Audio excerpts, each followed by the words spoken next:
Assalamualaikum warahmatullahi wabarakatuh.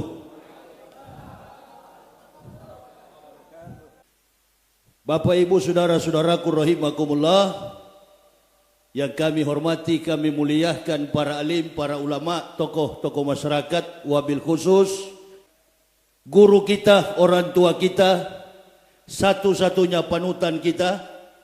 Saya sering mengatakan di dalam dakwah saya, beliau sudah sepuh, tapi semangat beliau dalam menegakkan dinul haq, dinul Islam luar biasa.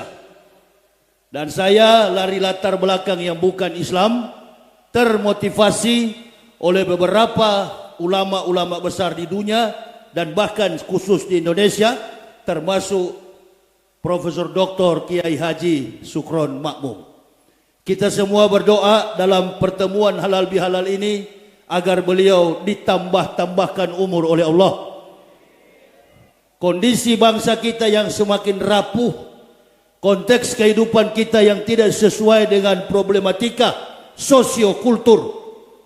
Sedikit banyak saya sempat mendengar tadi apa disampaikan oleh AKBP Muhammad Dofiri. Saya hanya satu mau katakan, kalau Islam ini kuat, insya Allah negara ini akan kuat. Tapi kalau Islam ini lemah, negara ini pasti akan hancur tanpa kita berbuat apa-apa. Atau kita berdakwah sekalipun, kalau di atas kita ini, para pejabat-pejabat kita ini, golongan mereka ini baru terbongkar. Kebanyakan dari mereka adalah orang-orang yang tidak disiplin atas ilmu keislaman. Islam mereka hanya di kulit, dan agama ini hanya dipakai sebagai tameng untuk mencapai kekuasaan, kedudukan, pangkat dan lain sebagainya.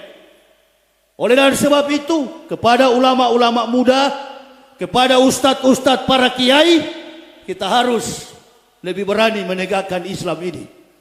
Tanpa harus menyinggung agama siapapun, tanpa harus menyinggung pribadi, demi tegaknya Islam di masa yang akan datang. Indonesia ini adalah mayoritas masyarakat penduduknya adalah Muslim. Saya bersyukur beberapa hari ini saya berteman dengan Pak Kiai Haji Roma Irama. Setelah bertemu dalam podcast, beliau mengundang saya beberapa event dan mengajak saya untuk bersama-sama untuk berdakwah. Ibu bapak bayangkan, saya 18 tahun tinggal di Jakarta. Saya lama di Papua. Saya pernah jadi ketua sekolah tinggi teologi yang ada di Papua. Saya keluar, suami istri dan anak-anak, satu keluarga, kami mengucapkan la ilaha illallah. Masuk Islam bukan karena mau kawin, masuk Islam karena belajar tentang kebenaran ajaran Islam. Kami keluar 2006, 11 Oktober tahun 2006, kami keluar. Dan kemudian kami tinggal di kota wisata Cibubur. 18 tahun itu saya nggak pernah berteman dengan siapapun. Banyak yang mengajak saya berteman. Dan saya katakan, saya masuk Islam, saya bukan NU, saya bukan Muhammadiyah, saya bukan Naqsabandiyah, saya bukan Al-Wasliyah. Orang kunut, saya ikut kunut. Orang tidak kunut, saya juga tidak kunut. Saya tidak pernah membackup diri dalam organisasi Islam manapun.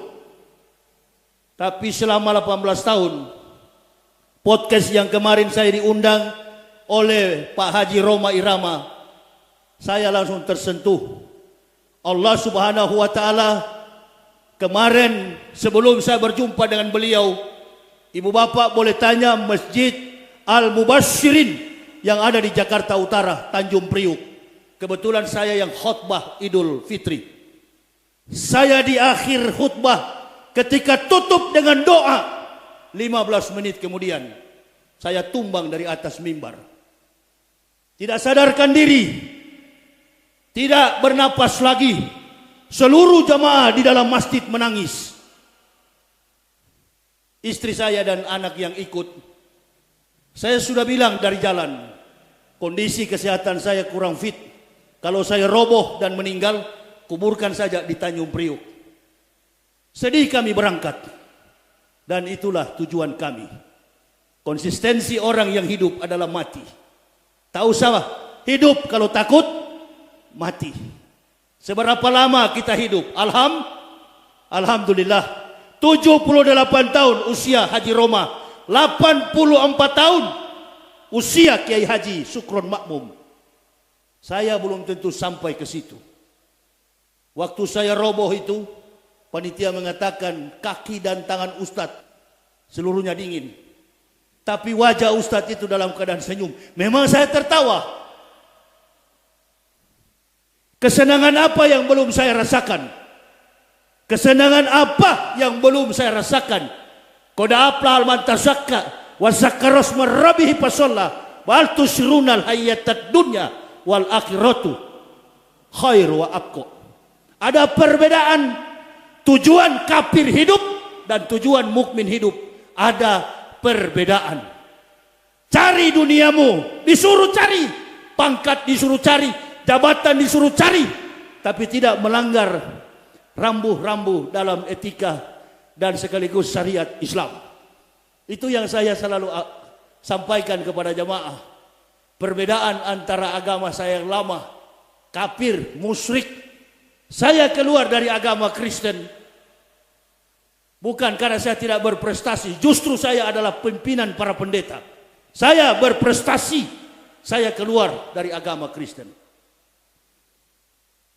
4 tahun lamanya saya mempelajari kitab 3 agama besar di dunia, Yudaisme, Kristen, dan Islam.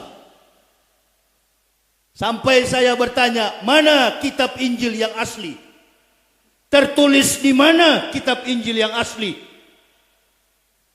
Orang Yahudi mengatakan, kitab Injil yang asli disimpan ke dalam gua di bawah dasar laut mati. Bagaimana mungkin kitab disimpan di dasar laut mati? Siapa yang bisa menyelam di dasar laut mati? Kadar garamnya tinggi. Dan saya katakan kepada dosen pembimbing saya, kita pulang ke Indonesia.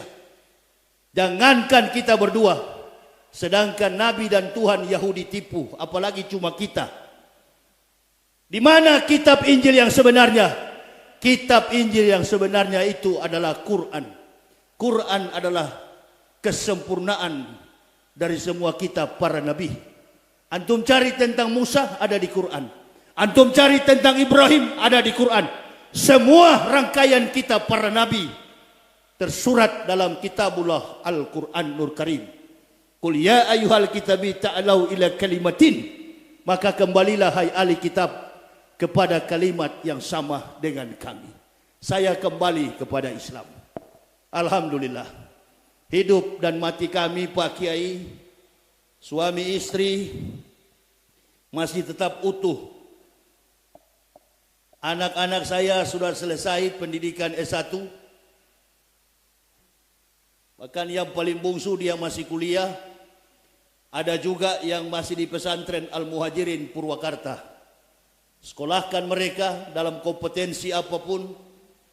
Tapi saya pribadi selalu berdakwah dan mengingatkan kepada jamaah, bersatulah. Pemahaman yang perlu kita ketahui. Islam banyak sekali tantangan hari-hari ini, baik tantangan secara internal maupun dalam eksternal kita. Dan saya juga tidak sangka kalau mau diundang untuk berbicara. Saya tidak sangka, ibu bapak.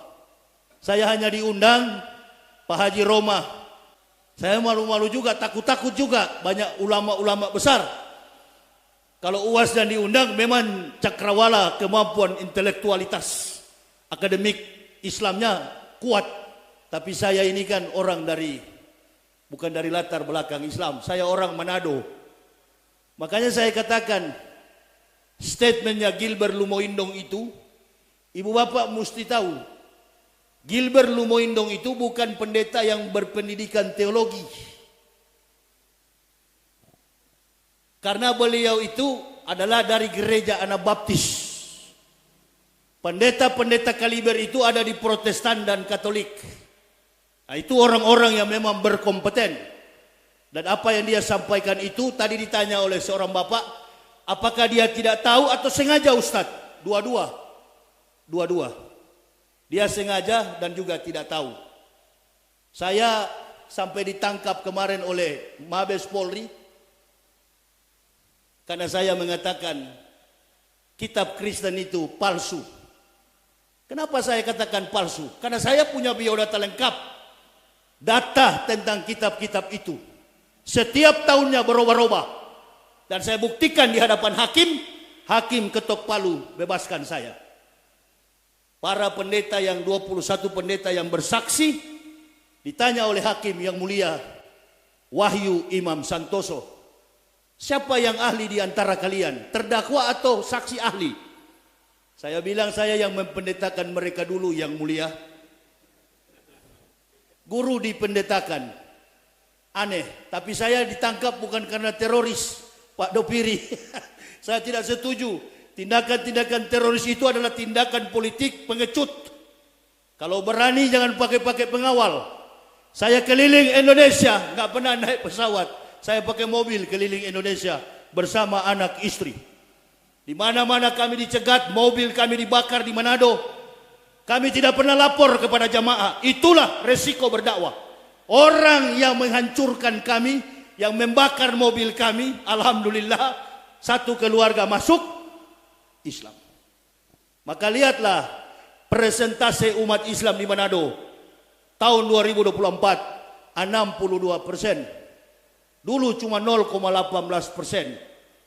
Jadi yang diislamkan kafir, jangan islamkan orang yang sudah Islam. Nah, ini yang terjadi. Jangan mau kita diadu domba antara ulama dan para habaib. Jangan mau kita diadu domba. Nggak usah terpengaruh. Ibu bapak, saudara-saudaraku rahimakumullah, kita tetap mencintai cucu Nabi, zuriat para Nabi, para habibanah, para habib yang kita selalu jadikan sebagai guru kita. Begitu juga kiai-kiai dari keturunan Wali Songo. Kita jaga persatuan ini agar Islam semakin kuat di Indonesia. Inilah dakwah kami, inilah tujuan kami berdakwah, dan kami akan terus menjaga umat ini agar tidak dimurtadkan, didangkalkan akidah mereka. Saya kira ini kiai yang bisa kami sampaikan. Mudah-mudahan bisa memberikan motivasi baru bagi seluruh jamaah. Saya juga tidak sangka mau disuruh berceramah. Padahal saya cuma mau datang hadir saja. Ya, jadi saya kira itu yang bisa kami sampaikan. Mohon doa bagi kami supaya kesehatan kami pulih kembali. Ibu bapak, inilah yang bisa kami sampaikan sekali lagi. Ini ada beberapa kiai yang mungkin akan tampil, insya Allah. Ada Kiai Agus Darmawan, ada Kiai Haji Tile. Tadi saya begitu sampai ketawa terus ketemu beliau. Nah ini dia, aslinya sudah ketemu sama saya. Ya, mudah-mudahan ibu bapak selalu mendoakan saya. Karena masih ada sakit ketika keluar dari penjara. Saya masih mengalami kadangkala sesak napas. Jadi mohon doa dari ibu bapak agar kesehatan saya pulih secara total. Barakallah. La ilaha illallah Muhammad Rasulullah. Allahumma salli ala Sayyidina Muhammad wa ala ali Sayyidina Muhammad. Allahumma salli ala Muhammad wa ala ali Muhammad. Wassalamualaikum warahmatullahi wabarakatuh.